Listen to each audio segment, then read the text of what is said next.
long before the name Jedi carried weight across the stars, before the first lightsaber hummed in the hands of a warrior monk, there were only whispers in the dark, subtle forces at work, unseen yet ever present.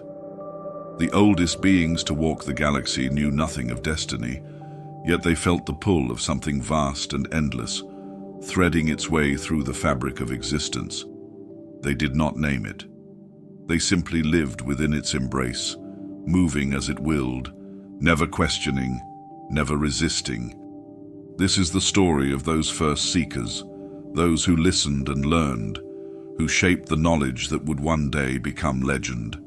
Tonight, as the stars hold their silent vigil, allow these distant echoes of the past to guide you. Let the gentle current of time carry you through the forgotten millennia, where the Force was neither light nor dark, but a quiet presence in the breath of all things. There are records of those early days, though they are scattered, their truths buried beneath the passing of ages. Some speak of Tython, a world veiled in mist, where great storms raged across sky and stone, stirred by the energy that pulsed within its core. It was said that the first to sense this power did not seek to control it. They knelt in its presence, feeling its currents shift around them, accepting its embrace with quiet reverence. To them, the Force was not a tool, nor a means to an end. It was life itself, a whisper on the wind, a pulse in the earth beneath their feet.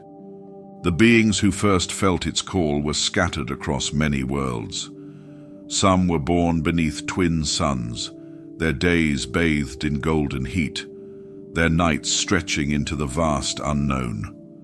Others walked through frozen valleys, where silence stretched unbroken for miles, and the stars seemed close enough to touch. Each felt the presence of something greater, something unseen but ever present.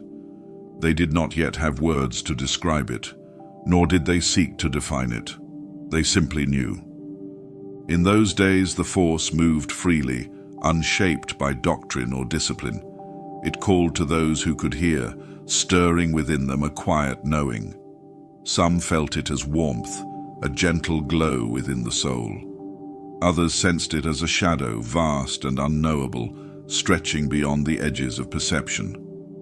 It was neither a blessing nor a curse, neither a gift nor a burden. It simply was, as eternal as the stars themselves. The first to embrace its presence did not yet understand its nature, but they knew that it spoke in ways beyond words. They learned to listen, to the way leaves turned in the wind, to the ripples on the water, to the shifting patterns of the sky. They did not seek to command these forces, only to understand them. In time, their connection deepened, and with it came the first stirrings of power. A hand extended could coax a flame to life. A whispered thought could still a raging storm. These first wielders of the Force did not think of themselves as warriors or sages. They were simply attuned to something vast and unseen, moving with its currents rather than against them. There were no temples, no sacred texts, no councils to dictate their path. Only the endless sky above and the steady pull of something ancient beneath their feet. For centuries they remained scattered, their knowledge passing quietly from one generation to the next. But the Force is not stagnant. It flows, shifts, evolves, and so too did those who could touch it. Some began to seek more than understanding. They wished to shape the power they had been given, to bend it to their will. Others feared such ambition, believing that the Force was not theirs to command, but to honor. Thus, the first divisions began to form, subtle at first, like ripples on the surface of a great lake. Some wished only to listen and follow. Others wished to harness and wield. The seeds of future conflict were sown in those early days, though none could yet see the path they would take. It was on Tython, beneath skies ever shifting, that the first true gathering of Force sensitives took place. They were drawn together by the same invisible current that had guided them their entire lives. Some came seeking knowledge, others to share what they had learned. There, for the first time, the Force was discussed as something greater than the sum of its parts, something that could be understood, studied, and, perhaps, mastered. The dreamlike days of unspoken understanding were fading. In their place came the first teachings, the first attempts to shape the knowledge that had once flowed freely. For some, this was a path to enlightenment. For others, it was the beginning of control. The balance between these two views would shape the future of the galaxy in ways no one could yet foresee. But for now, in these ancient times, there was still peace. The Force had found its first listeners, its first keepers of wisdom, and though their journey was only beginning, their footsteps were steady, their purpose clear. Let these echoes of the past drift with you as the night deepens. The story continues, as all things must. But for now, rest in the quiet knowledge that even in the oldest days, the Force was there, waiting to be heard. Tython was unlike any other world, a place where the Force did not merely flow, it roared. Its skies were alive with restless storms, its land shaped by unseen hands, shifting between moments of stillness and violent upheaval. The very air carried a presence, something vast and knowing, as if the planet itself breathed in harmony with the energy coursing through its depths. Few worlds had ever known such a bond with the Force, and perhaps none ever would again. Those drawn to Tython in the earliest ages did not arrive by accident. They were summoned, carried through the void in vessels older than recorded time, great monolithic starships known as the Thoyor. These silent behemoths traveled without pilots, moved without engines, appearing above distant worlds like sentinels from another age. No record existed of their makers, no known civilization claimed them, yet their purpose was clear. They sought those who could hear the call, those who felt the quiet hum of something unseen, guiding their hands, their thoughts, their very souls. The chosen were not all alike. They came from distant worlds, from different stars, each carrying their own understanding of existence. Some were warriors, tempered by battle, their senses sharpened by years of survival. Others were seekers, drawn to mysteries beyond their grasp, eager to find the source of the quiet whispers that had followed them since birth. They did not share language or history, yet when the Thoyor brought them to Tython, they found something familiar in one another. A shared recognition, not in name or face, but in the way they felt the presence of the Force around them. Tython welcomed them, though it did not grant them peace. The planet was restless, its energies ever shifting, forcing those who lived upon it to adapt. Those who grew too bold found the ground trembling beneath their feet. Those who sought to withdraw into isolation found the winds rising against them. The Force did not favor strength or restraint alone. It demanded something deeper, something harder to grasp. Balance. It became clear that the world itself responded to the emotions of those who walked upon its surface. When harmony was kept, the skies calmed, the rivers flowed gently, the air carried a sense of clarity. But when conflict took root, the land rebelled. Storms tore across the horizon, tremors rattled the stone foundations of the first settlements, and the very atmosphere seemed to darken. Tython was a mirror, reflecting the turmoil of those who sought to understand it. The earliest inhabitants recognized this quickly, though each interpreted it in their own way. Some believed the planet tested them, forging them into something greater. Others saw it as a warning, a lesson to be learned. They did not yet have a name for what they were becoming, but they knew they were changing. The Force was no longer something they merely felt. It was something they lived alongside, something they had to honor and respect. In time, the first structures began to take shape. Not temples, not yet, but places of gathering, open spaces where knowledge was shared, where those who had spent years in meditation passed down what they had learned. There were no rulers, no leaders to dictate the way forward, only travelers, scholars, and wanderers, each bringing their own understanding, each leaving behind a fragment of wisdom. They learned from the planet, from the way its storms rose and fell, from the way its energies shifted with the tides of emotion. Balance became their guiding principle, though none yet spoke of the light or the dark. Such ideas had not yet taken form. They only knew that to live in harmony with the Force, one could not give in to extremes. Too much order brought stagnation. Too much passion invited chaos. Tython itself was proof of this, a world that gave only as much as it received. Some sought to deepen their understanding, pushing the limits of what the Force would allow. They tested its boundaries, reaching beyond what was known, seeking ways to harness its power.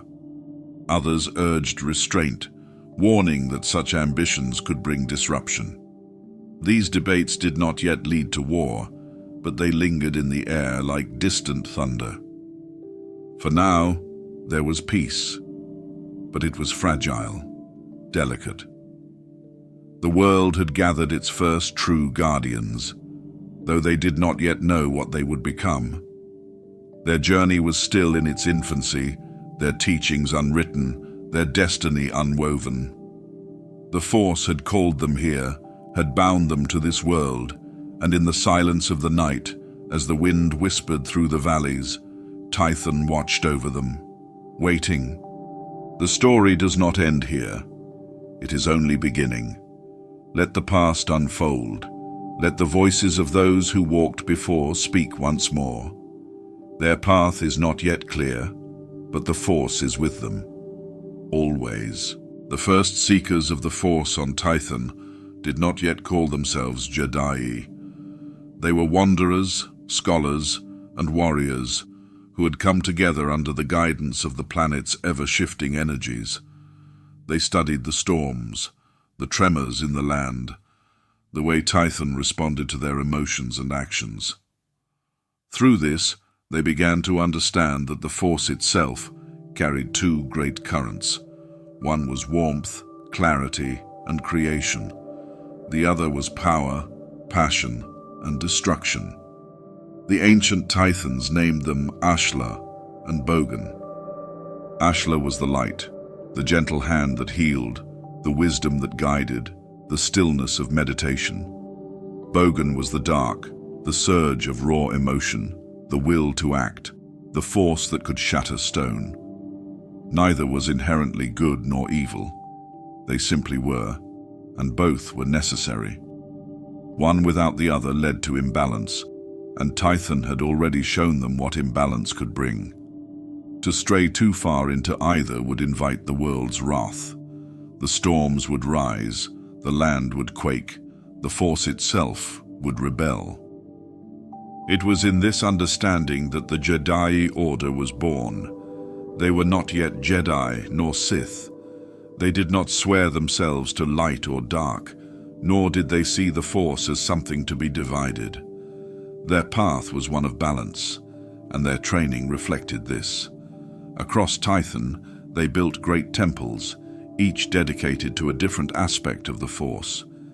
These were not places of worship, but of learning, centers where the first disciples of the Force honed their skills under the watchful eyes of those who had come before them. Each temple had a purpose, a discipline to teach. Some focused on the mind, training students in philosophy and meditation, the art of listening to the Force rather than bending it to their will. Others studied the body, perfecting the forms of combat, learning how to channel power with discipline. There were temples for healers, where the wounded were mended not just with hands, but with the energy of the Force itself. Others trained warriors who would protect Tython, mastering weapons both traditional and those enhanced by their connection to the unseen. Every Jedi was expected to train in all disciplines, to know both Ashla and Bogan, to walk the path between them. To lean too far in one direction was considered dangerous. Those who fell out of balance were not cast out, nor were they condemned. Instead, they were sent away, to the moons that hung above Tython, one bathed in light, the other cloaked in shadow. There, in isolation, they meditated until they could return to the center, until they could once again walk the path of balance. For a time, this way of life flourished. The Jedi grew in number, their wisdom deepened, their knowledge expanded. They explored the depths of the Force, not as something to conquer, but as something to understand. The balance they maintained allowed them to thrive, and the world remained at peace. But harmony is never eternal. Some among the Jedi began to question the old ways. They saw power in the currents of Ashla, the serenity and strength that came from purity of purpose. Others were drawn to Bogan, feeling the thrill of its raw, untamed might. These were not yet divisions, not yet battles waged in the name of light and dark, but the beginnings of something deeper, something that stirred beneath the surface, waiting to be unleashed. The Force is not static. It moves, it shifts, it calls to those who listen. And some began to listen too closely. Whispers of power, of destiny, of paths that did not need to be shared. There were those who believed balance was a constraint, a limit imposed by those who feared the true potential of the Force.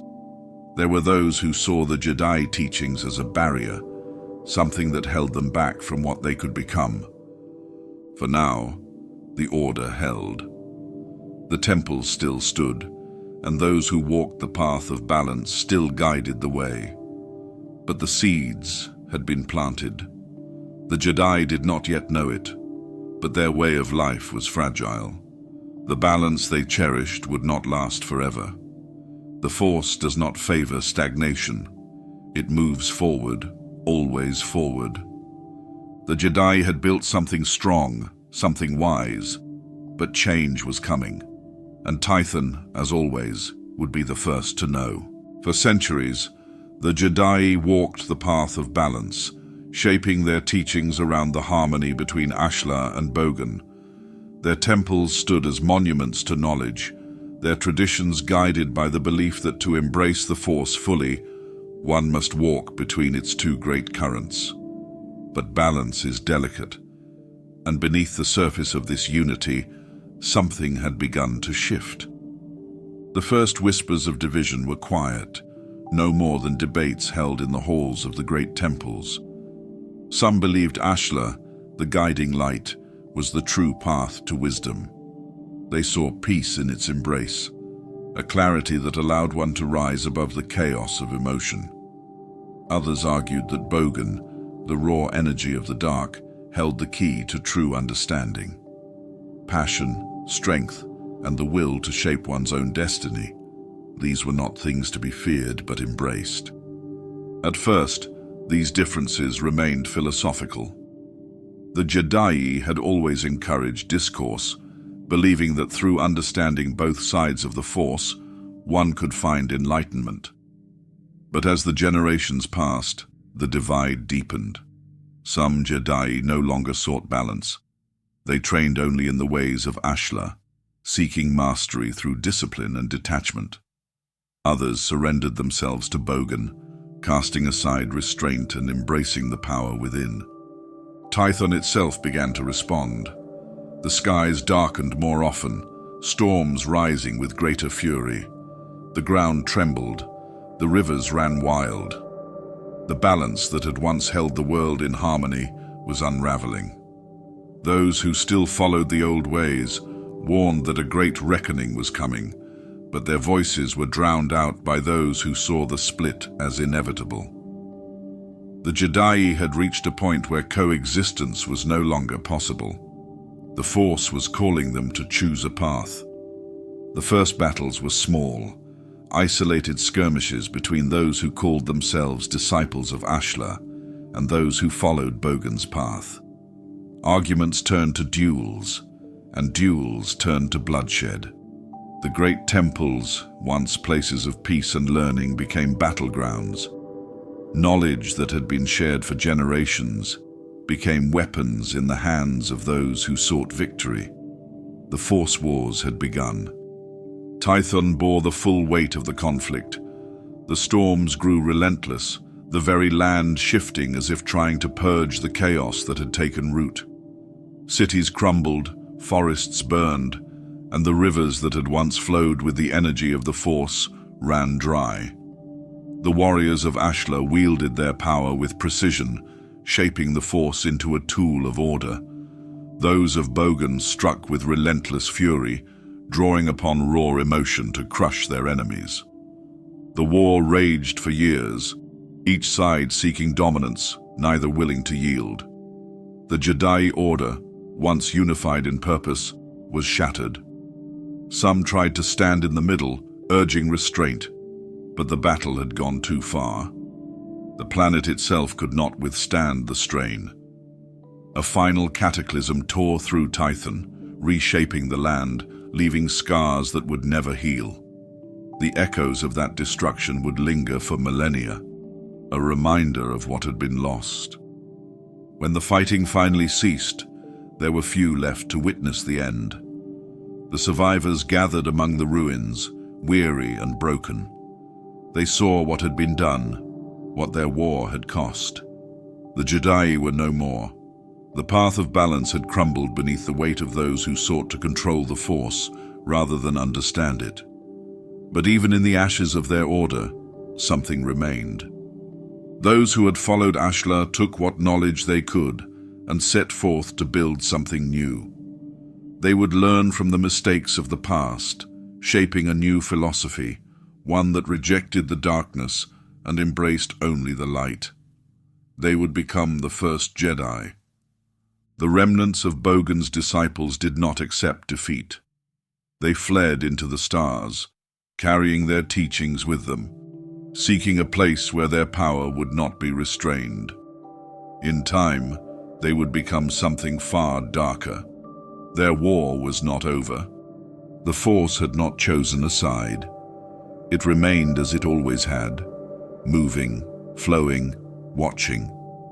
The battle for its future had only just begun. Tython was quiet.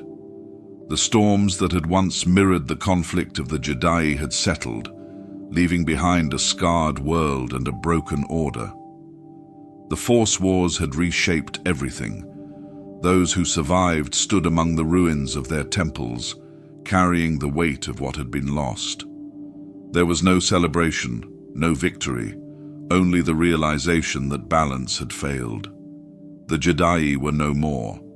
What remained were those who had seen the dangers of Bogan, the chaos it unleashed, the destruction it brought. They vowed to ensure that such devastation would never come again. The survivors did not stay on Tython. They left, scattering across the stars, seeking a new home where they could rebuild. Some traveled to Ossus, a world rich with knowledge, its vast landscapes offering a place for reflection and renewal. Others wandered farther, settling on distant moons and quiet planets, places where the echoes of war could no longer reach them. They carried with them the teachings of Ashla, the belief that the Force was best understood through serenity, control, and peace. It was during these years that they ceased to call themselves Jedi. That name belonged to an era of balance, to a time when they had believed the Force could be embraced in all its forms. The war had proven otherwise. Bogan had led to suffering, to destruction, to madness. To prevent the mistakes of the past, they would walk a different path. They would become Jedi. Their teachings began to shift. Where the Jedi had sought to walk between Ashla and Bogan, the Jedi embraced Ashla alone. The Force was not to be wielded as a weapon of power, but as a guide, a path to enlightenment. Emotion was seen as dangerous, a force that could cloud judgment and lead to darkness. Passion led to conflict, fear led to anger, chaos led to ruin. They had seen the truth of this in the ashes of Tython, and they would not allow history to repeat itself. On Ossus, the first true Jedi enclave took shape. It was not built with grandeur in mind. There were no towering structures, no sprawling halls of marble and stone. The Jedi sought simplicity, a life of contemplation and discipline. They gathered texts, recorded what knowledge had survived the war, and sought to refine their teachings. The past had been shaped by imbalance, by warriors seeking power for its own sake. The Jedi would be different. They did not reject combat entirely. The galaxy was vast, and danger would always exist. But strength would no longer be measured by raw ability. The Jedi trained to defend, not to conquer. Their weapons, once tools of both Ashla and Bogan, became symbols of discipline.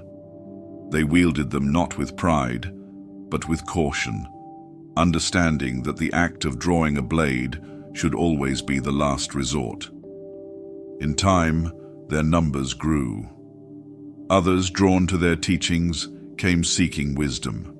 The Jedi welcomed them, though they were careful. The wounds of the Force Wars had not yet healed, and they knew how easily the old ways could return.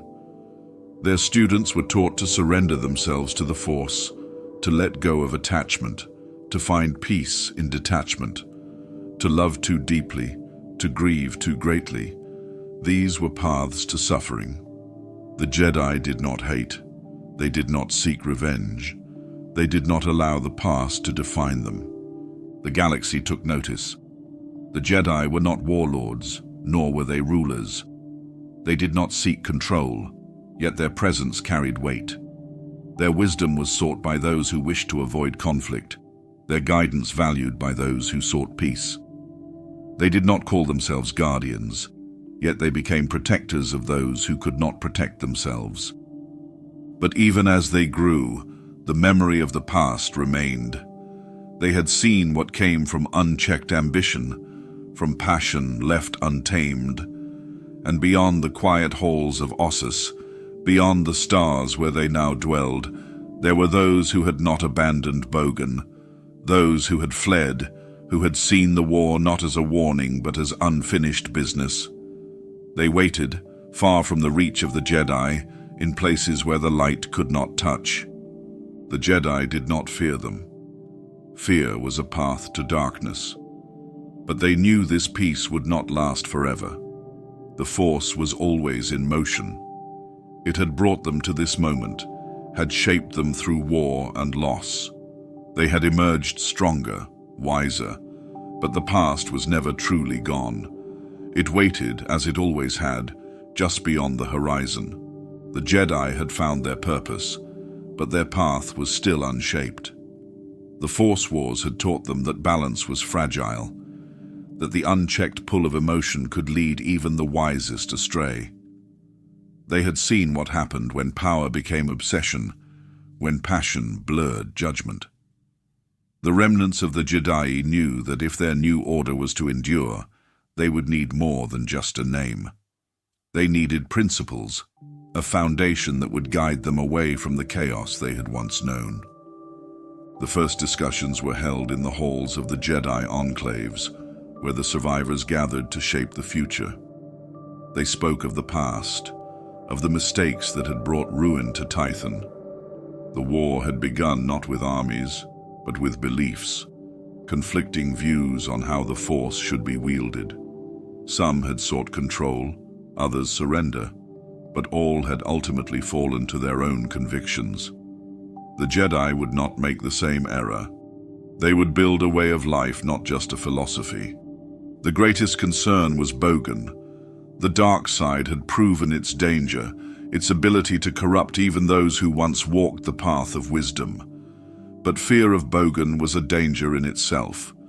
Fear was a gateway to destruction, a path that could lead to control, to oppression. The Jedi did not seek dominance over the Force.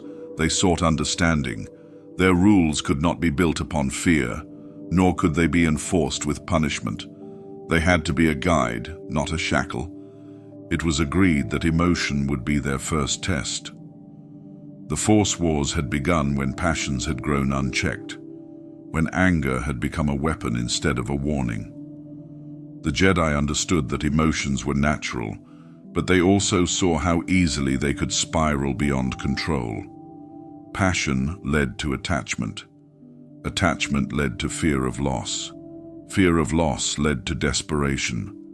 Desperation led to destruction. If the Jedi were to maintain peace within themselves, they would need discipline. Early Jedi masters debated the meaning of restraint. Some believed all emotion should be set aside, that a Jedi should walk through life untouched by the weight of feeling. Others argued that emotion itself was not the enemy, only the reckless surrender to it. A compromise was found.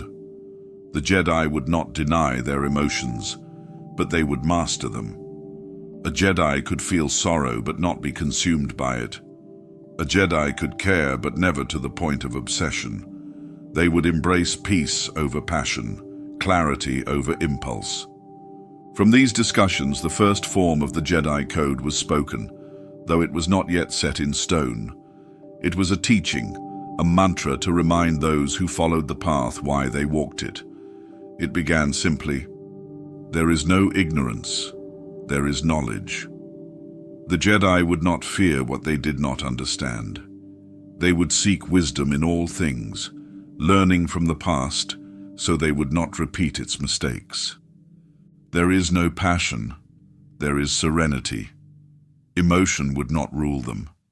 They would act not from anger, not from desire, but from the quiet stillness of a mind at peace. There is no chaos, there is harmony. The Force was not a battlefield, nor a tool to be wielded recklessly. It was a current, flowing through all things, bringing order to the universe. There is no death, there is the Force. Life was not bound to the flesh. The Force connected all things, and in it, nothing was ever truly lost. These words were spoken, not as law, but as a guide, a lesson for those who wished to walk the path of the Jedi. It was not yet doctrine, nor did it carry rigid enforcement. The Jedi understood that their order was still young, that their understanding of the Force would continue to evolve. What mattered was the intent behind the words, to steer away from the chaos that had nearly destroyed them. The Jedi Code was not universally accepted at first. Some questioned whether it restricted too much, whether it would one day lead to stagnation. Others feared that by rejecting passion, the Jedi would also reject love, ambition, and personal drive. There were voices that warned against rules that demanded too much of those who followed them. But the Jedi were patient. They did not seek to force their teachings upon those who did not accept them. In time, the path would reveal itself. Though the Jedi Code remained fluid in these early years, its core belief held firm.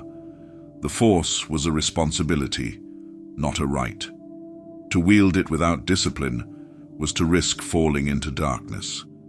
They had seen what happened when the Force was used without restraint. They would not allow it to happen again. Their order was still taking shape, but its foundation had been laid. The Jedi had their purpose, their philosophy. The Force would guide them, as it always had.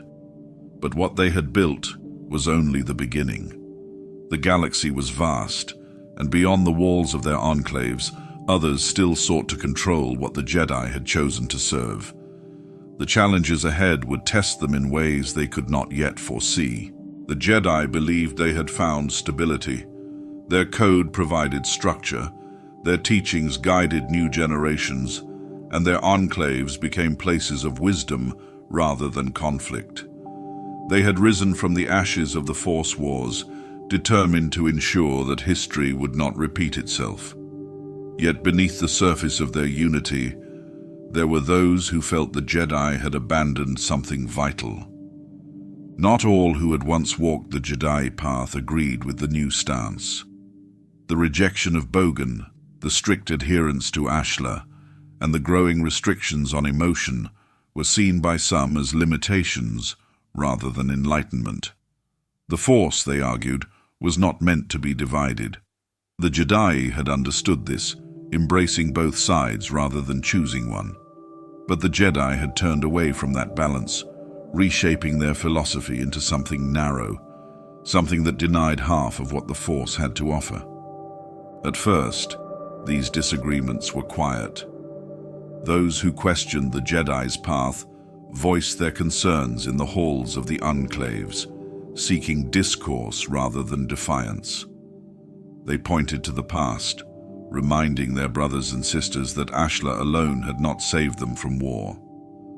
The Force Wars had not been caused by balance. It had been the attempt to suppress one aspect of the Force that had led to division. But the Jedi saw things differently. The war had not been a failure of balance. It had been proof of Bogan's corruption. Those who had embraced the dark side had become consumed by it, turning against their own kind, allowing their passions to dictate their actions. The Jedi had witnessed firsthand what happened when power was left unchecked, and they would not allow it to happen again. Tensions grew. The Jedi who questioned these teachings were not yet traitors, nor were they enemies. They were scholars, warriors, thinkers, those who sought a different path, one not bound by the rigid interpretation of Ashla. Some sought knowledge beyond what was permitted, delving into ancient texts and practices that had been cast aside in the wake of the Force Wars. Others trained in secret, believing that denying one's emotions did not strengthen a Jedi but weakened them. The Jedi Council, still in its earliest form, watched these developments with unease. They did not act quickly. They did not rush to judgment. The Jedi did not seek to rule through fear, nor did they desire to become oppressors. But they had drawn a line, and those who crossed it would have to face the consequences. The breaking point came when some of these dissenters began teaching their own students, passing down knowledge that the Jedi had forbidden. These teachings spoke of power, of strength beyond restraint. They taught that the Jedi Code was not a path to enlightenment, but a chain forged from fear. The Jedi Order had chosen safety over truth, rejecting the full scope of the Force in favor of a controlled existence. When the Council finally acted, it was not with anger, but with finality. Those who refused to renounce their ways were given a choice: surrender their teachings and remain within the Jedi, or leave and walk their own path beyond the Order.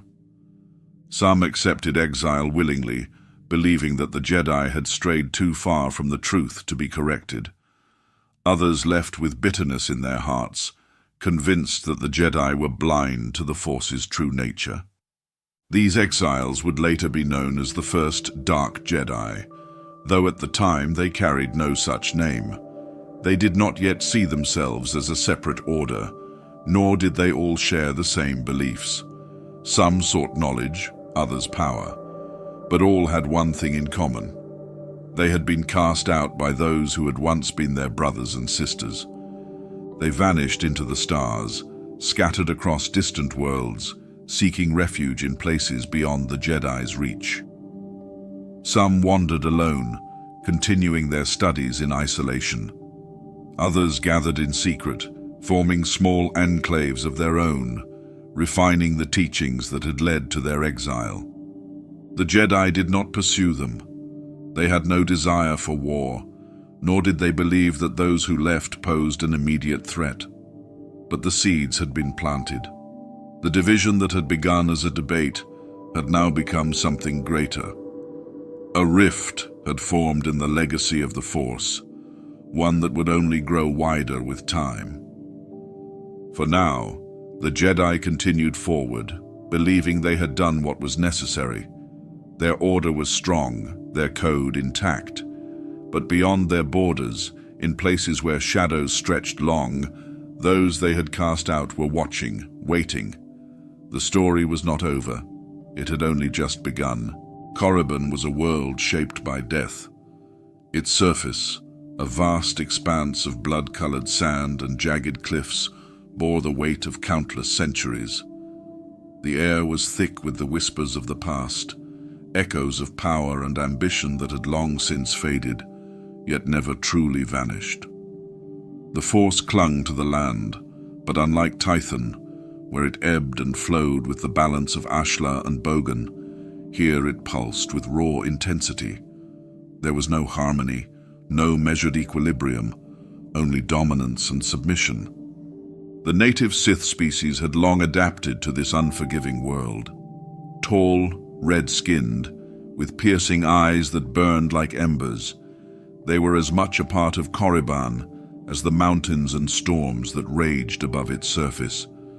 They were born into struggle, hardened by a land that offered no kindness. To survive was to be strong. To falter was to be forgotten. This was not merely a belief. It was the foundation of their existence.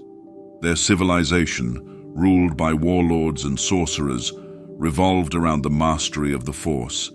But unlike the Jedi, they did not seek to suppress their emotions. They wielded them. Anger fueled their strength. Passion sharpened their minds. Power was not something to be denied but embraced. For millennia, they built tombs for their greatest warriors, grand structures that stood as monuments to their might.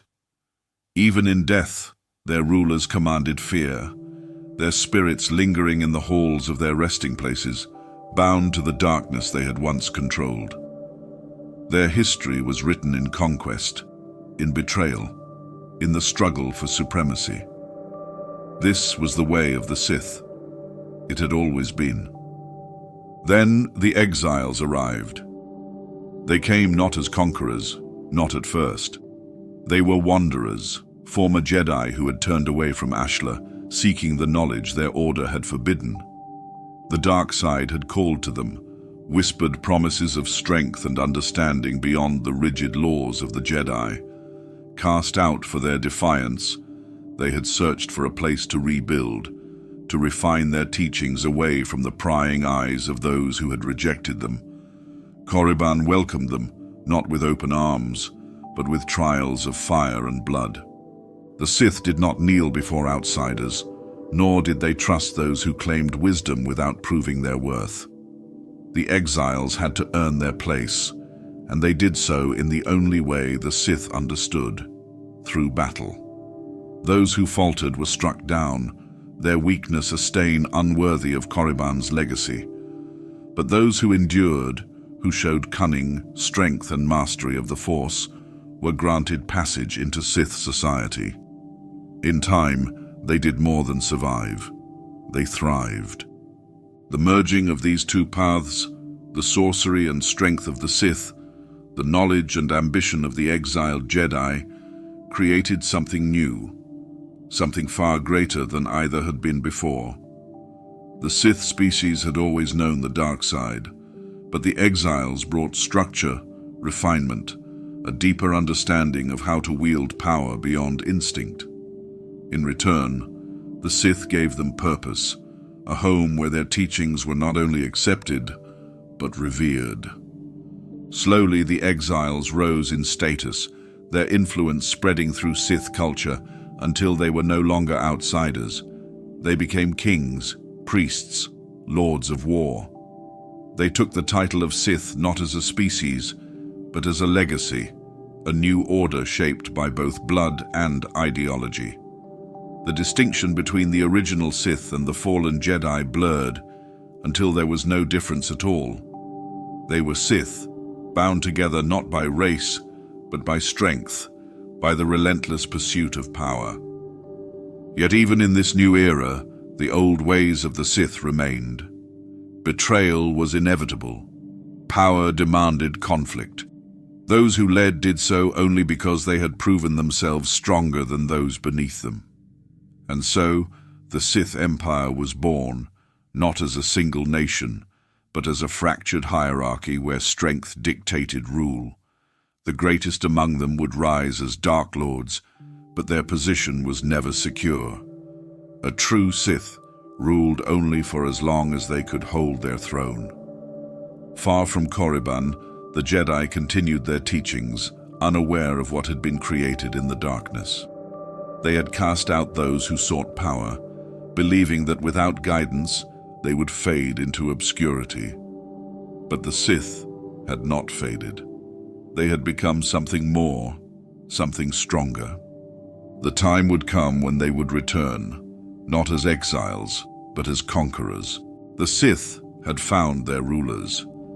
No longer a fragmented collection of warlords and exiles, they had forged something new, an empire built upon strength, ambition, and the unrelenting pursuit of power. The merging of the Dark Jedi with the native Sith species had created a hierarchy where might determined rule, where only the strongest could claim the title of Dark Lord. Among these, one name stood above the rest, Untitled Chapter. He was not the first to wield the dark side, nor the first to claim dominion over others, but he was the one who shaped the Sith into something greater than scattered warlords. A former Jedi exile, he had arrived on Korriban with others like him, cast out for their refusal to submit to the restrictive teachings of Ashla. Unlike many of his fellow outcasts, he had no interest in wandering the fringes of the galaxy, content to hide in the shadows. He saw what the Sith were, strong, ruthless, yet disorganized. He saw what they could become. Untitled Chapter did not seek peace, he sought dominion. The Sith species had long ruled through bloodshed and betrayal, but under his guidance, they were reforged into something deadlier. He united clans through force, crushed opposition without hesitation, and introduced teachings that would become the foundation of Sith philosophy. Power was not to be feared, nor tempered with restraint. It was to be embraced, sharpened, wielded without hesitation. The weak existed to serve the strong, and those who could not rise deserved to be cast aside. Under Untitled Chapter's rule, the Sith expanded beyond Korriban. Zeost became their new capital, a world of frozen wastes and towering citadels, its surface marked by the unyielding will of the dark side. Here the first true Sith empire took shape, built upon the remnants of those who had been conquered. But the Sith were not content to rule over barren landscapes and dust-covered ruins. Their power grew with each world they claimed, each civilization they brought under their dominion. Malachor became a place of great significance, its surface scarred by ancient weapons, its depths steeped in the energy of the dark side. Sith scholars delved into the secrets of forbidden alchemy, twisting flesh and spirit into monstrous creations. The Force was not merely a tool for battle, it was a weapon of transformation.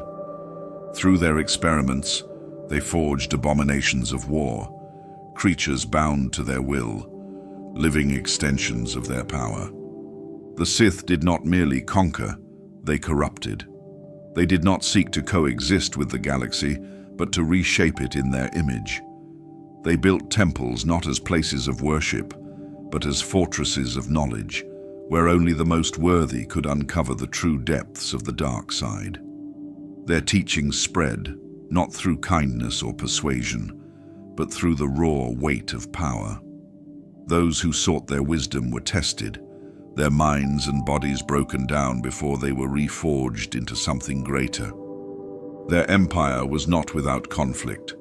Sith did not rule through unity, but through dominance. Betrayal was inevitable, a natural order of things. Dark Lords rose and fell, their reigns marked by bloodshed, their power never secure. Even Untitled Chapter, the one who had forged the first empire, was not immune to the nature of the Sith. He was challenged, his rule tested, and though he had built something great, his time passed as all rulers must. But the Sith endured, Their empire did not collapse with the fall of one leader. It grew, reshaped by those who took power, strengthened by conflict rather than weakened by it. They were not like the Jedi, bound by rules and restraint. Their path was chaos, but it was the kind of chaos that bred strength. Far from Ziost and Malachor, beyond the reaches of the Sith Empire, the Jedi remained unaware of what had been created in the darkness. They believed that those they had exiled had vanished into obscurity, that the dangers of Bogan had been left behind. But the Sith were not forgotten.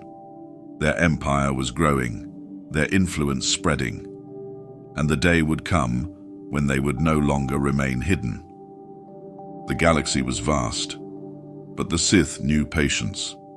Their time would come, and when it did, the Jedi would learn that the darkness they had cast out had only grown stronger in exile. The Sith Empire had grown in strength, its rulers expanding their dominion across distant worlds, shaping entire civilizations under the rule of the dark side. The Jedi, secure in their enclaves and guided by the wisdom of the Force, remained unaware of what had taken root beyond their borders. For centuries, the two orders had developed in isolation, their teachings evolving along separate paths. But the galaxy was vast, and no empire, no matter how strong, could remain hidden forever. The first contact between the Jedi and Sith was not a grand battle, nor was it an orchestrated invasion. It was a meeting of cultures, one built upon serenity, the other upon strength. The Jedi had long viewed themselves as guardians, their philosophy one of discipline and restraint. The Sith, having forged their power through conflict, saw the Force as a weapon, a tool to impose their will upon the weak. It was only a matter of time before these ideologies collided. Explorers, traders, and wandering scholars were the first to encounter the Sith. At first, there was no war, only caution. The Jedi did not immediately recognize the Sith for what they were. The Sith, in turn, did not see the Jedi as a threat. But curiosity soon turned to fear, and fear turned to hostility. The Sith viewed the Jedi's rejection of power as weakness. The Jedi saw the Sith's hunger for dominance as a dangerous corruption of the Force. What began as suspicion quickly escalated into something far more destructive. The first skirmishes were small, fought in the shadows of forgotten star systems. A Jedi delegation, sent to learn more of the Sith, vanished without a trace. A Sith Lord, intrigued by the teachings of the Jedi, was executed by his own kind for showing weakness. Each act of violence, each moment of distrust, deepened the rift between the two orders. Neither had sought open war, but neither could prevent what was coming. Then the conflict spread. Entire fleets were drawn into battle, their leaders no longer diplomats, but warriors. The Jedi had not built their order for war, but they adapted quickly. They took up their weapons not for conquest, but for defense, determined to stop the Sith before their influence could spread further. The Sith, reveling in the chaos, welcomed the challenge. They did not fight for peace. They fought to prove their strength, to shatter the Jedi's fragile vision of order. The battles that followed were unlike any the galaxy had seen before. This was not a war of blasters and starships alone, but a war waged through the Force itself. Jedi and Sith clashed in duels that could shatter stone, their battles altering the very landscapes upon which they fought. Star systems were consumed in the struggle, planets left in ruins as the tides of war swept through their skies. What had once been a battle between philosophies became a war of survival. There was no peace to be found. The Jedi, despite their teachings, could not simply walk away. The Sith, despite their strength, could not claim an easy victory. Each side believed the other to be a danger that could not be ignored. The Sith saw the Jedi as hypocrites, denying themselves the full potential of the Force while claiming to be its true masters. The Jedi saw the Sith as reckless tyrants, their hunger for power leading only to destruction. Neither side would yield. The war spread, consuming more than just the Jedi and the Sith. Entire governments, once neutral, were forced to choose a side. Some aligned with the Jedi, fearing the Sith's growing empire. Others saw opportunity in the Sith's rise, pledging themselves to the dark side in exchange for power. The conflict became larger than either order, drawing the galaxy into a struggle that would not end quickly. But war is not without consequence. The Jedi, forced into battle, began to question their own teachings.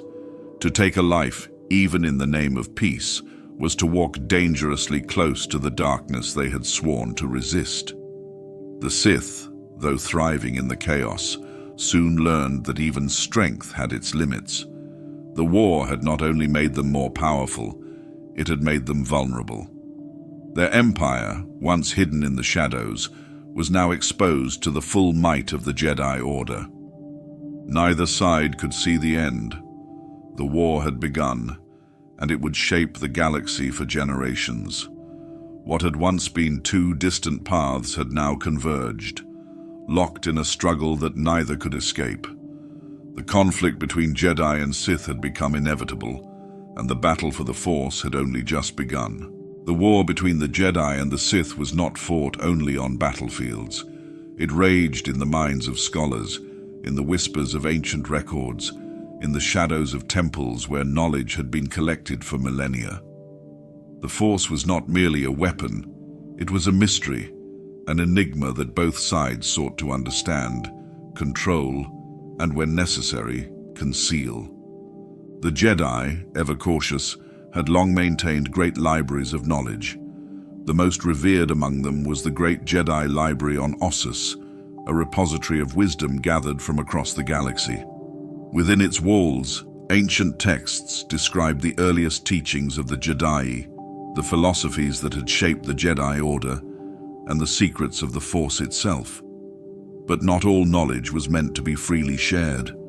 The Jedi carefully guarded the most dangerous texts, storing them away in restricted vaults, fearful of what could happen if their wisdom fell into the wrong hands. Holocrons, crystalline devices that could store and project knowledge, became the ultimate safeguard. These artifacts contained the voices and teachings of long-dead Jedi masters, preserving their wisdom for future generations. But holocrons were more than just records. They were guides, interactive guardians of the past that could teach, advise, and reveal forgotten techniques to those deemed worthy. Some contained battle strategies, others the finer points of Force healing, and a few, kept under the strictest guard, held the knowledge of the dark side itself, locked away to prevent its use. The Sith had their own archives, but theirs were far less concerned with restraint. In their temples on Korriban and Ziost, knowledge was hoarded not to be protected, but to be wielded. Sith holocrons were infused with power, their gatekeepers often manifestations of the Sith lords who had created them. These devices did not merely store history, they carried the very essence of their creators, whispering to those who sought their wisdom. Unlike the Jedi, the Sith did not believe in limiting knowledge. Power belonged to those who could claim it, and those too weak to resist corruption did not deserve to wield the Force at all. The war turned knowledge into a weapon. The Jedi sought to protect their archives, ensuring that Sith teachings did not spread. The Sith sought to corrupt or destroy Jedi records, believing that erasing the past would weaken their enemies. Entire battles were fought over libraries, with Jedi defenders making desperate stands against Sith raiders who sought to burn their history to ash. The destruction of knowledge became as devastating as the loss of warriors. The great Jedi library on Ossus became a focal point of this struggle. The Jedi knew that if it fell, centuries of wisdom would be lost, knowledge that could never be reclaimed.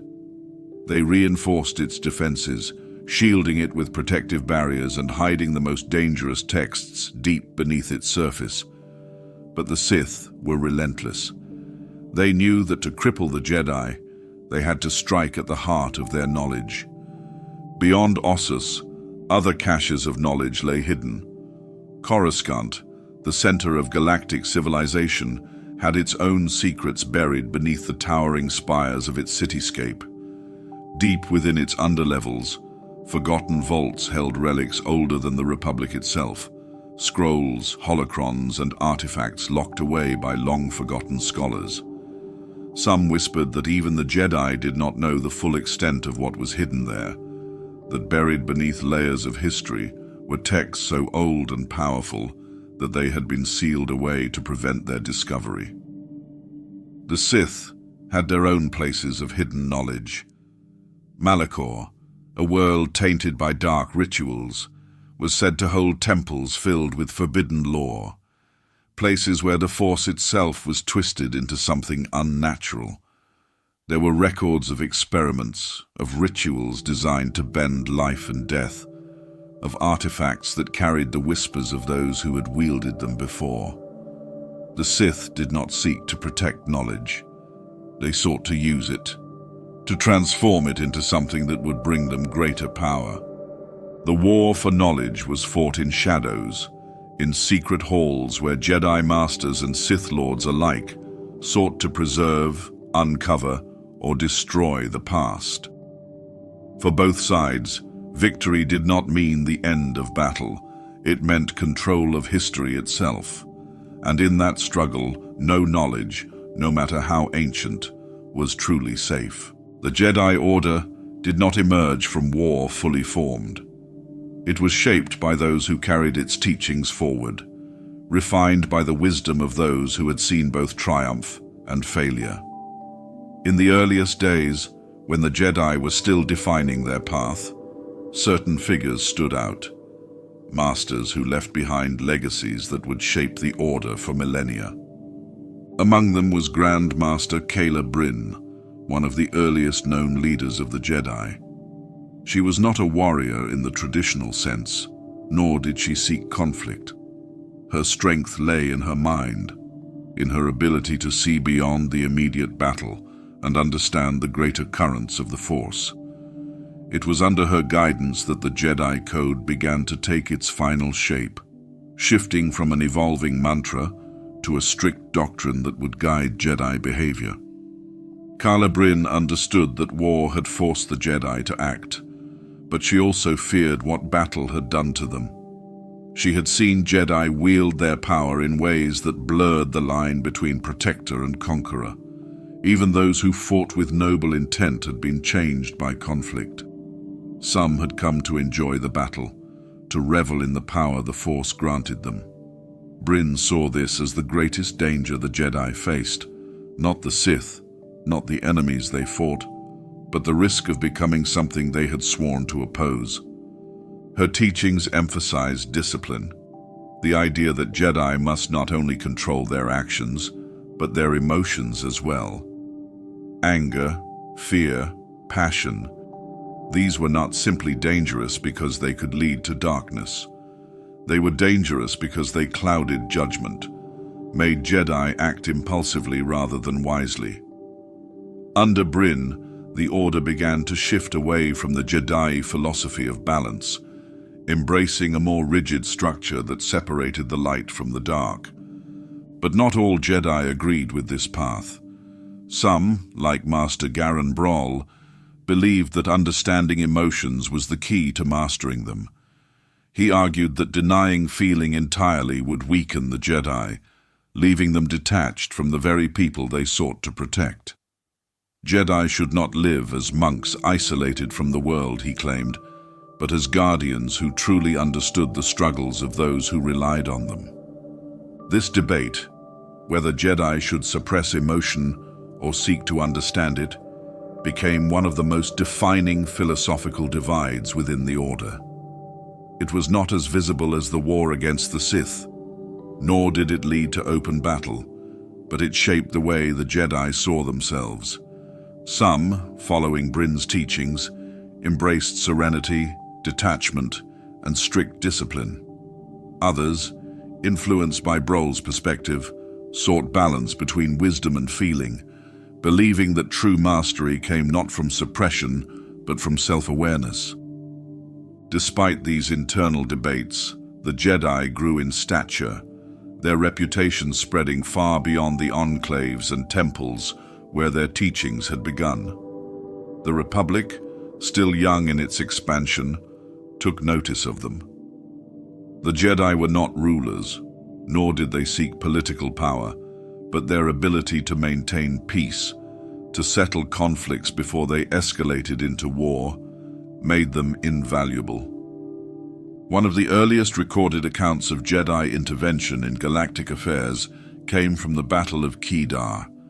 A planetary dispute between warring factions threatened to drag multiple systems into conflict, and neither side showed any sign of relenting. It was Jedi Master Rajivari who stepped between the armies, unarmed and alone, his presence halting a battle that had seemed inevitable. Through reason, through patience, through an understanding of both sides' grievances, he brokered a peace that lasted generations.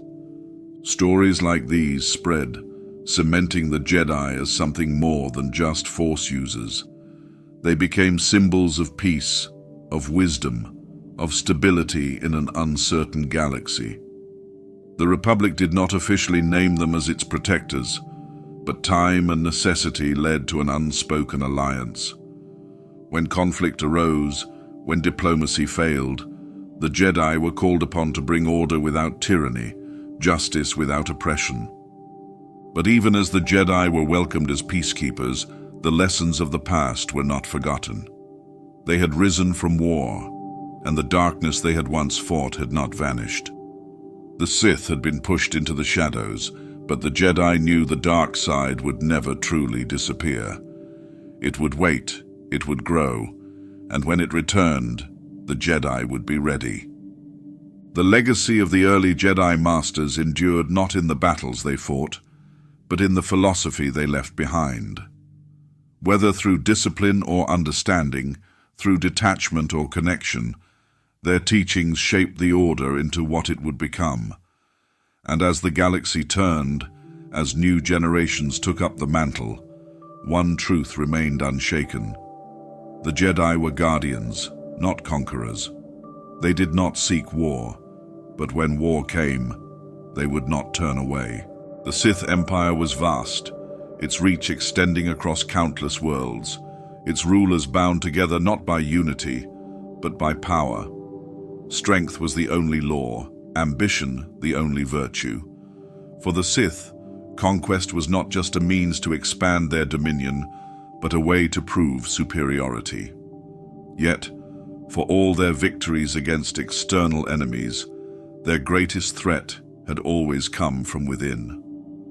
The Sith did not seek harmony.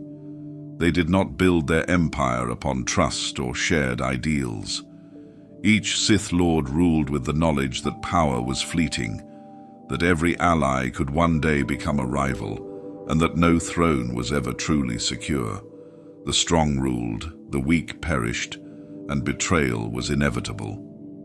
From the moment Ajunta Pal and his exiled Dark Jedi had established the first Sith hierarchy, this reality had shaped their order. There was no guiding council, no single ruler whose word was absolute. Instead, the Sith Empire was fractured, its leadership divided among warlords, each carving out their own territory, their own legacy. What united them was the belief that strength dictated rule. What divided them was their relentless desire to claim that rule for themselves. It was not long before civil wars erupted. Sith lords who had once stood side by side in conquest now turned against one another, their armies clashing across battlefields soaked in the dark side. Entire planets were laid to waste, not by the Jedi, but by the very rulers who claimed to lead them. Some sought to unify the Empire under a single ruler, believing that true strength came from central control. Others rejected this, seeing it as weakness, an attempt to impose order where only chaos should reign. Among these conflicts, one truth remained: no master ruled forever. Every Sith knew that their greatest threat was not the Jedi, not the Republic, but the apprentice who stood at their side. The relationship between master and student was built upon deception, manipulation, and the constant tension of power. The master trained the apprentice, guiding them in the ways of the dark side, teaching them its secrets. But the apprentice did not follow out of loyalty. They followed because they sought to surpass. It was a cycle as old as the Sith themselves.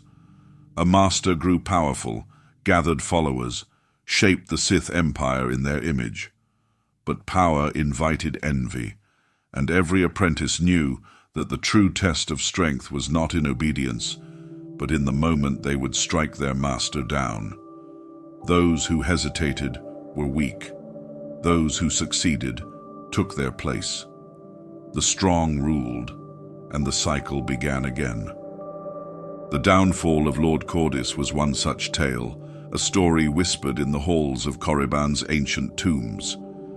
Cordis had been one of the greatest Sith warlords of his time, his armies unmatched, his knowledge of Sith alchemy beyond comparison. He had forged weapons infused with dark energy, creatures molded by the Force itself. His empire stretched across half a dozen systems, his rivals crushed beneath his will. But power breeds ambition, and Cordis's apprentice, Balia Dazu, watched carefully. She served him faithfully, learning all he had to teach, waiting for the moment when his strength would begin to wane. Cordis saw her as a weapon, a blade sharpened to strike down his enemies. He never suspected that she had been watching him just as closely. When the time came, she did not hesitate. With a single stroke, she took his throne, his empire, and his legacy. His name became a footnote in Sith history, another ruler who had failed to understand that among the Sith, power was never gifted, it was taken. Betrayal was not seen as treachery among the Sith. It was an expectation, a mark of strength. Those who were weak enough to be overthrown had no right to rule in the first place. And so the Sith Empire continued, built upon the bodies of those who had once believed themselves untouchable. Yet for all their infighting, the Sith never truly fell. They were too strong, too resilient, their power too deeply rooted in the dark side. Though their wars weakened them, though their betrayals fractured their empire, they endured. Each fallen master was replaced by another. Each warlord who sought control was answered by another, who hungered for more. The Republic watched from a distance, unaware of just how deeply the Sith's internal strife shaped their future. The Jedi believed that the Sith would destroy themselves, that their greed and ambition would tear them apart before they could ever become a true threat. But they underestimated the nature of the Sith. The dark side did not demand unity, it demanded survival. And the Sith had mastered that art long ago. Even as their wars raged, even as masters fell and apprentices rose, the Sith remained. Waiting, watching, preparing for the day when their internal conflicts would no longer matter. When they would turn their gaze outward once more, and the Jedi would learn that while the Sith could fight among themselves for centuries, their true strength came when they set their differences aside for a single purpose. Conquest. The Republic was not built in a day. It was forged over centuries, its foundations laid in the quiet agreements between distant worlds, each seeking stability in an uncertain galaxy. In the beginning, it was little more than a coalition, an alliance of systems bound by necessity rather than unity. Trade routes needed protection, disputes required resolution. No single planet could stand alone against the dangers of the unknown. The Republic offered something few had before, a vision of cooperation. It was not a government of conquest, nor did it rule through force. Instead, It spread through diplomacy, offering security and structure to those willing to join. But the Republic's survival depended on more than treaties. Words alone could not hold an empire together. It needed guardians, enforcers of peace, figures who could intervene where laws held no sway. The Jedi had never sought political power, yet they found themselves drawn into the Republic's affairs. The Order had long operated independently, existing outside the rule of kings and chancellors. Their duty was to the Force, not to governments.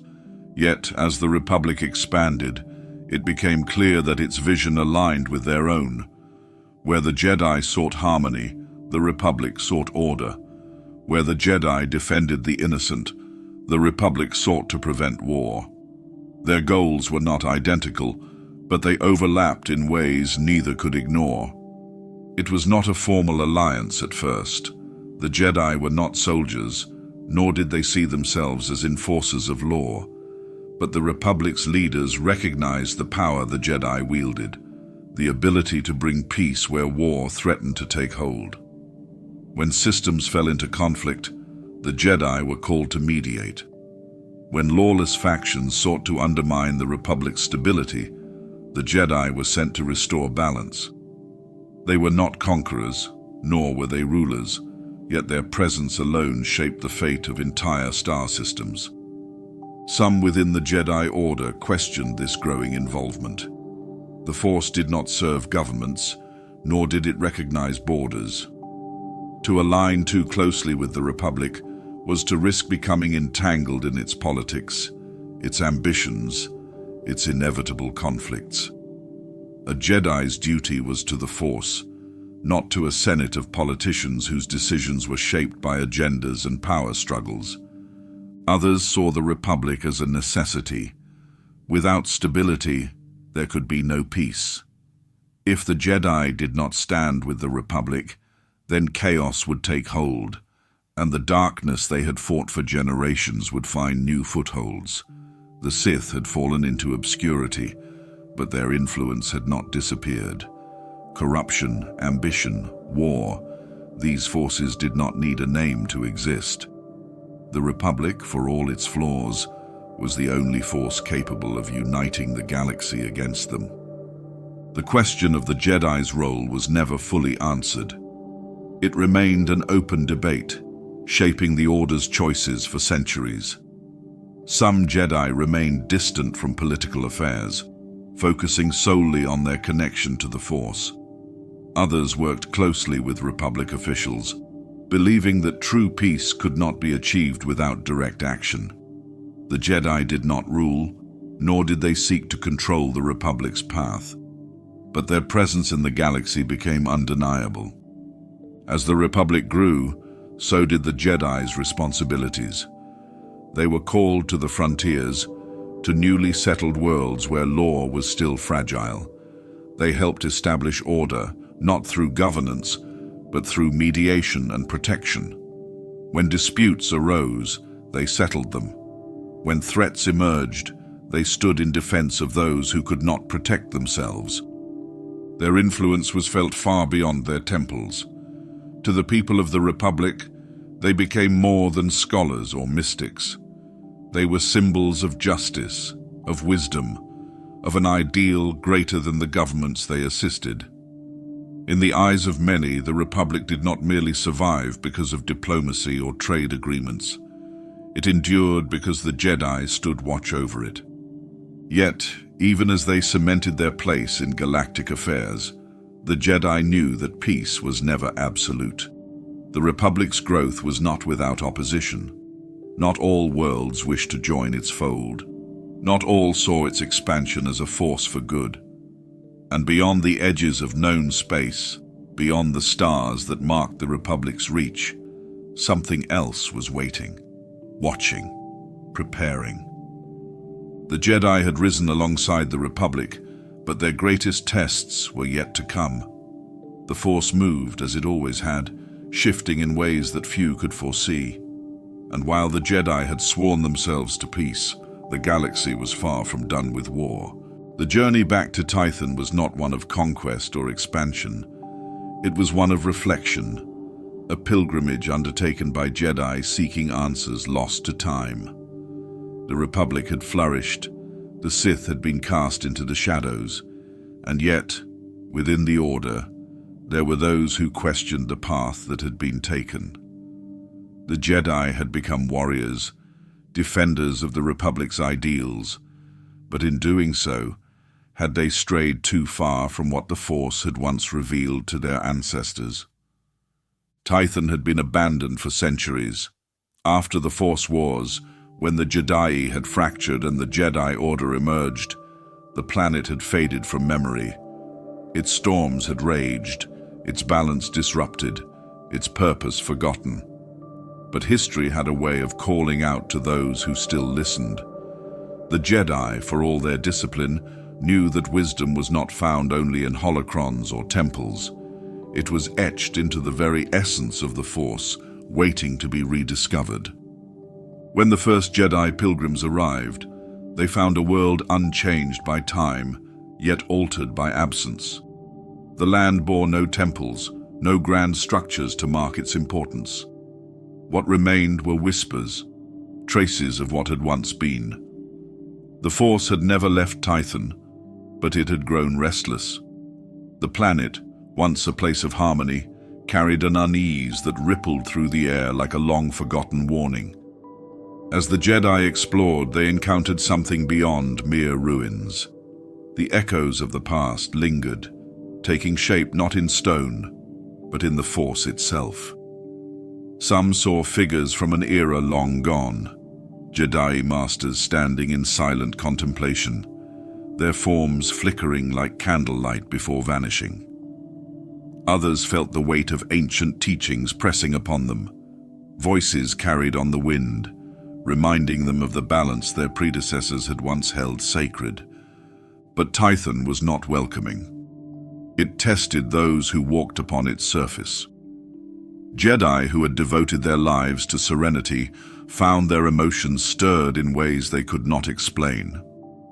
The planet did not rage as it once had during the Force Wars, but it was unsettled, questioning those who now called themselves its heirs. One Jedi, Master Villaran, who had spent years seeking understanding beyond the rigid doctrine of the modern order, felt the greatest disturbance. As he meditated in the valley where the first Jedi had once gathered, he sensed a presence, neither Sith nor Jedi, neither light nor dark. It was something older, something that had witnessed the rise and fall of countless philosophies. It did not speak in words, nor did it reveal itself as an entity. It was simply there, watching, waiting for those who would listen. The Jedi who had come to Tython did not all interpret its messages the same way.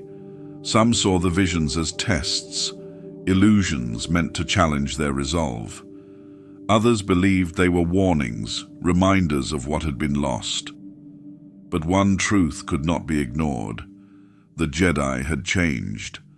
The balance once sought by the Jedi had been set aside, replaced by an unwavering devotion to Ashla, the light.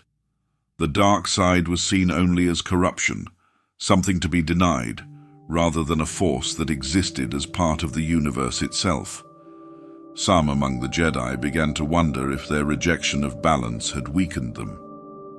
The Sith thrived in their understanding of passion, of power, of ambition. They wielded the dark side without restraint. But did that mean the Jedi were right to reject it completely? The Jedi had walked both paths, believing that only through balance could one truly understand the Force. Had the Jedi strayed too far from this truth? Yet even as these thoughts took root, the pilgrims knew they could not turn back so easily. The Jedi Order was built upon discipline, upon selflessness, upon a commitment to peace. To embrace the full spectrum of the Force, as the Jedi once had, was to risk the very corruption they had fought so hard to prevent. Tython offered no answers, only questions, and each Jedi who stepped upon its surface had to face those questions alone. As the pilgrims prepared to leave, some carried with them a newfound sense of doubt, others a renewed faith in the Order's path. But all left with the understanding that Tython had not been forgotten. It remained a part of their history, a reminder of the choices that had shaped their destiny. The Jedi had grown beyond the Jedi, but whether they had grown wiser was something only time would reveal. The Jedi Order had always believed in discipline, in the power of restraint and wisdom to guide their path. Yet across the centuries, that path had never remained untouched by conflict. The Force was not a single, unbroken current. It surged, it twisted, and it called to those who sought to master it in different ways. For all their teachings, the Jedi could not prevent one simple truth. Some among them would always seek more. The first great schism began as a quiet division, a whisper of discontent among Jedi, who believed that the Order's strict rejection of passion was limiting their true potential. They did not see the dark side as corruption, but as another aspect of the Force, one that should be studied, understood, and even wielded. The Jedi Council disagreed. The dangers of Bogan had been proven, they argued. The Sith had once been Jedi, and the war between light and dark had nearly destroyed them all.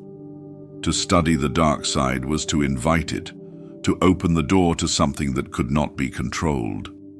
But those who questioned the Jedi's teachings did not see themselves as Sith. They did not wish to conquer, nor did they believe themselves to be evil. They believed they were uncovering the truth that the Order refused to face, that to wield the Force fully, one could not deny half of its nature. When the Council declared them heretics, when their teachings were outlawed, there was no longer room for debate. They were cast out, forced to choose between submission or exile. Some left willingly, disappearing into the outer rim, their fates unknown. Others refused to surrender and took up arms against their former brothers and sisters. The war that followed reshaped the Order, leaving scars that would never truly heal. The Jedi had not simply defeated an enemy. They had cast out a part of themselves, a philosophy that, no matter how many times it was purged, would always return. Centuries passed, but the cycle continued. Each time the Jedi re-established their dominance, new divisions would form. The exiles of the first schism faded into legend, but others took their place. The dark side called to those who sought power, to those who rejected the notion that restraint was the only path to mastery. The Jedi would rebuild, only for another faction to break away. The Force itself seemed to demand this struggle, an endless battle between those who sought peace and those who sought dominion. And while the Jedi fractured, the Sith adapted. The fall of the first Sith Empire had not been its end. Those who had survived the Jedi's wrath did not fade into obscurity. They learned from their failures, rebuilding in secret, waiting for the right moment to rise again. And when they did, they were more cunning, more ruthless than before. The Sith no longer sought open war as they once had. They infiltrated, they manipulated, they played the long game, waiting for the Jedi to weaken themselves through their own divisions. This was the way of the Sith. They did not build empires meant to last forever. They built legacies of destruction, of chaos, ensuring that even if they fell, they would drag their enemies down with them. And when the galaxy believed them gone, when the Jedi thought themselves victorious, the Sith would return, stronger than before. No matter how many times the Sith were cast down, they never truly vanished. No matter how many times the Jedi purged their ranks of dissenters, new schisms would always form. It was as if the Force itself demanded conflict, as if the struggle between light and dark was not something that could ever be resolved, but something that had to play out over and over until the end of time. And so the cycle continued. The Jedi stood as guardians of peace, only for some among them to reject that peace. The Sith built empires, only for those empires to collapse beneath their own ambition. And the galaxy, caught between them, watched as the battle repeated itself across the ages. The Jedi sought to break the cycle. The Sith sought to control it. But the Force, vast and unknowable, had its own will, and it had never promised peace. Before the Jedi, before the Sith, before the Republic took its first steps toward unity, the galaxy had already been shaped by an ancient power. The Rakata, a species as advanced as they were ruthless, had built an empire that spanned the stars, ruling with technology so advanced that even the civilizations that followed struggled to understand its full scope. Their dominion, known as the Infinite Empire, was not founded upon diplomacy or cooperation. It was built through conquest, through the unchecked use of the dark side, through the belief that power was meant to be taken and wielded without restraint. The Rakata were not merely rulers, they were masters of the Force, but unlike the Jedi who would later rise, they did not seek balance or wisdom. To them, the Force was not a guide, it was a tool, a means to exert their will upon the galaxy. They channeled the dark side not as a philosophy, but as a force of oppression, using it to fuel their war machines, their grand cities, and their most terrifying creation, the Star Forge. The Star Forge was unlike anything the galaxy had seen before or since. A massive, sentient factory built within the heart of a dying star, it could create warships, weapons, and armies on an unimaginable scale. But its power did not come from raw materials alone. It fed on the dark side, drawing energy from the suffering and conflict that surrounded it, twisting the will of those who sought to control it. The Rakata used it to expand their reach, ensuring that no world could resist them, no enemy could withstand their endless fleets. For thousands of years, the Infinite Empire ruled unchecked. They enslaved entire species, stripping planets of their resources, leaving nothing but ruin in their wake. They were not content with mere dominion. They sought to reshape the galaxy in their image, to bend all life to their will. But for all their power, for all their mastery of the Force and technology, the Rakata were not invincible. Their downfall did not come from an external enemy. It came from within. The dark side, which had fueled their rise, also planted the seeds of their destruction. Corruption spread through their ranks, their hunger for power turning them against one another. Wars broke out between factions. Entire worlds were lost to infighting, and their once mighty fleets were shattered by their own arrogance.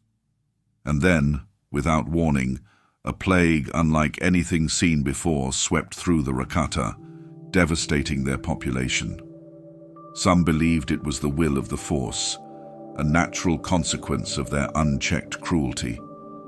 Others saw it as the result of their experiments, a creation of their own making that they could not control. Whatever the cause, the Rakata fell. Their empire, once eternal, crumbled. The species that had suffered under their rule rose up, driving them from the worlds they had once commanded. The Star Forge, their greatest weapon, was abandoned, left drifting in the void. The Rakata, once the most powerful beings in the galaxy, became little more than a forgotten relic, their name erased from history by those who had once feared them. Yet, their influence did not vanish. The ruins of their civilization remained, scattered across the stars, their technology waiting to be uncovered. The Sith, drawn to the power they had once wielded, sought out their secrets, hoping to reclaim the knowledge that had fueled their empire. Even the Jedi, though wary of their legacy, could not ignore the traces they had left behind.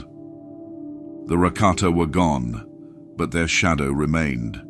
The Force had been twisted in ways that could never be undone, and those who came after them, Jedi, Sith, and all who sought to wield power, would forever walk the path they had first carved into the stars.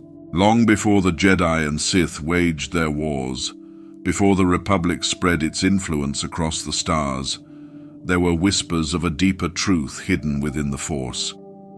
The earliest Jedi, those who first walked the path of balance on Tython, spoke of cycles, of a rhythm within the Force that could not be broken, only repeated. They saw the rise and fall of civilizations, the constant struggle between light and dark, and they understood that the Force itself was never stagnant. It moved, shifted, and corrected. Among their ancient texts, carved into stone and preserved within holocrons lost to time, there were references to a champion, a figure who would rise in times of great imbalance, not to destroy one side or the other, but to restore what had been lost. The earliest of these writings did not name this figure, nor did they describe them in exact terms. Some saw them as a warrior, others as a guide, but all agreed on one thing: the Force did not allow extremes to last forever. The Jedi believed that whenever the galaxy leaned too far in one direction, when darkness or light grew too strong, the Force would manifest a being who could shift its course. This was not an act of fate, nor the will of any godlike entity, but the natural order asserting itself. Just as Tython had once erupted into storms when its balance was disturbed, so too did the Force react when its harmony was threatened.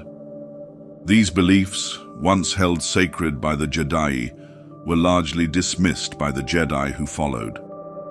The Jedi Order, having embraced the light, saw the dark side as something to be rejected outright, a corruption rather than a necessary element of existence.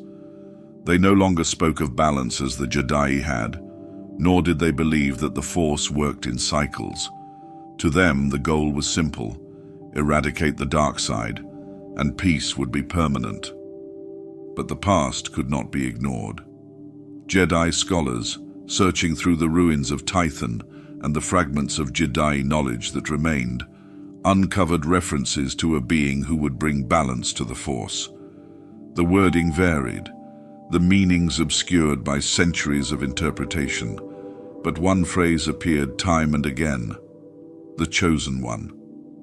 It was a title without a name, a prophecy without a clear meaning. Some Jedi saw it as a metaphor, a warning against allowing their order to become stagnant. Others feared its implications.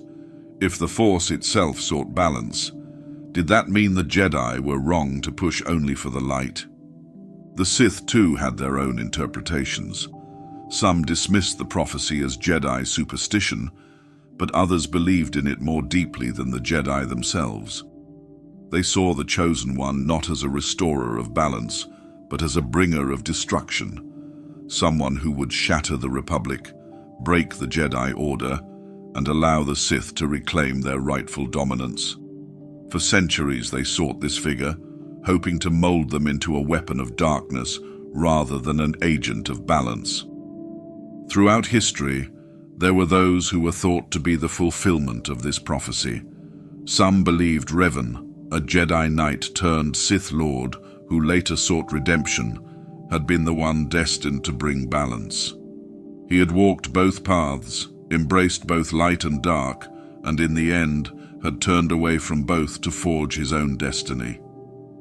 Others pointed to the fall of the Old Republic, to the rise and fall of the Sith empires, believing that each great conflict was merely another step in the Force's attempt to correct itself. But the prophecy did not fade. It persisted, waiting for the moment when it would be truly fulfilled.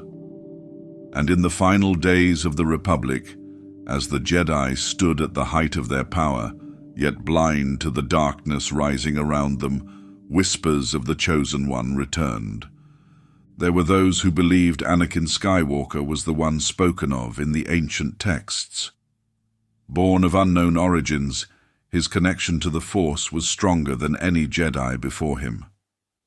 The Jedi saw him as their greatest hope, the one who would bring an end to the Sith and usher in an era of true peace. But others, those who had studied the old prophecies more carefully, saw something deeper. The Force did not promise victory to one side or the other. It promised balance. And balance did not mean the destruction of darkness. It meant equilibrium between the two.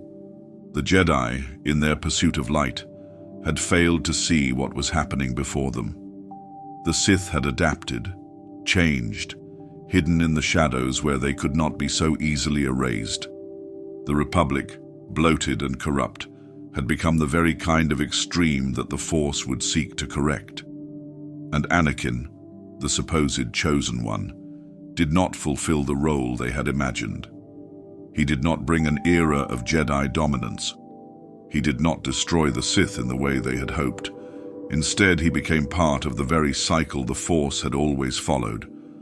Through him, the Jedi were broken. Through him, the Sith rose once more. And through him, balance was eventually restored, not through the destruction of one side, but through the resetting of the cycle itself. The Jedi Order fell, the Sith ruled, and in time, both were undone. The Force had not promised a savior, it had promised correction. And so the prophecy endured. Long after Anakin's time, after Luke Skywalker rose to rebuild what had been lost, after new wars and new conflicts threatened to repeat the mistakes of the past, the legend of the Chosen One remained. Some still believed it referred to a single individual, someone yet to come, who would finally break the cycle for good. Others saw it as something more, an eternal truth about the nature of the Force itself. The Jedi had understood it long ago, before the Jedi and Sith had given their conflict names. The Force does not favor one side over the other. It does not seek conquest, nor does it seek peace. It moves, it shifts, and it ensures that whenever one extreme takes hold, something will rise to bring it back into balance. The cycle was not broken. It never had been. It never would be. The Chosen One was not a singular being, but an inevitability. And as long as the Force endured, as long as light and dark struggled for control, there would always be another.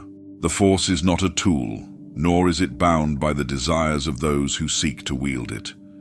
It is not merely light or dark, nor can it be controlled in absolutes. It moves, it shifts, it calls, and it corrects. From the earliest days of the Jedi on Tython to the rise and fall of Jedi and Sith alike, the Force has remained the silent witness to history, always present, always guiding, always seeking balance. It is easy to think of the Jedi and Sith as opposing forces, locked in an endless struggle between light and darkness. But history has shown that their battle is not a contest of good versus evil. It is a reflection of the galaxy's natural rhythm, an ebb and flow that has shaped civilizations for millennia. The Jedi sought harmony through discipline, rejecting passion to maintain serenity. The Sith embraced emotion, believing that strength came from the unshackled pursuit of power. And between them, the galaxy trembled, torn between order and chaos. Yet neither side could truly claim victory. When the Jedi flourished, darkness gathered in the shadows, waiting for its moment to strike. When the Sith reigned, their rule collapsed under the weight of their own ambition. The rise and fall of each was not random. It was the Force correcting itself, ensuring that neither extreme could endure unchecked. The Jedi understood this long before their teachings were cast aside. They saw the Force as something to be walked alongside, not controlled. Ashla and Bogan, light and dark, were not enemies but parts of a greater whole.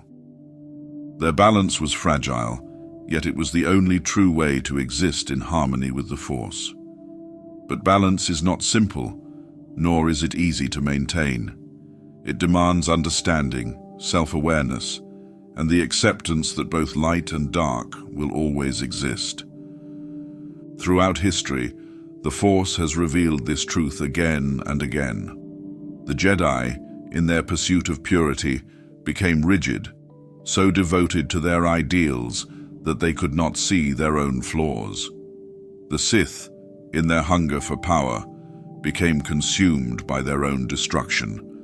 And so the cycle continued, each generation repeating the mistakes of those who came before, believing themselves to be different, believing that they could finally bring an end to the struggle. But the Force does not seek an end. It does not crave stillness. It is alive, flowing through all things, shaping the fate of those who listen to it. It is not loyal to the Jedi or the Sith, nor does it bend to the will of rulers or warriors. It moves where it must, guiding those who are open to its call.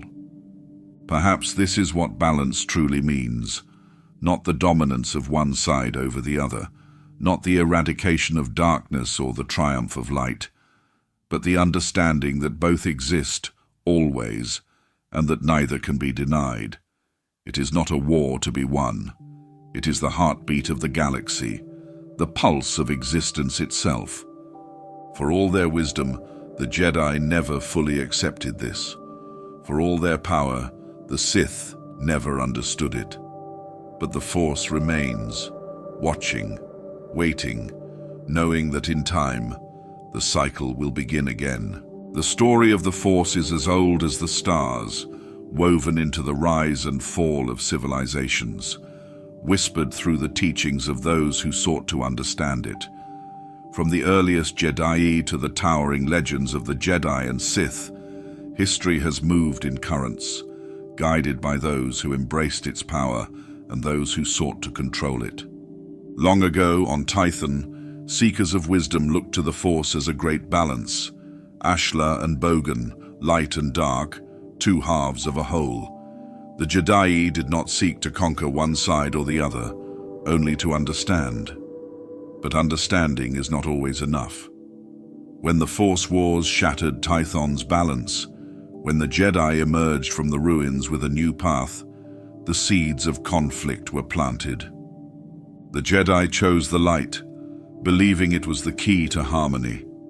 They built their temples, spread their teachings, and vowed to protect peace. Yet peace was never simple. The dark side did not vanish. It did not yield to the will of those who feared it. It waited. It called to those who saw power as their birthright.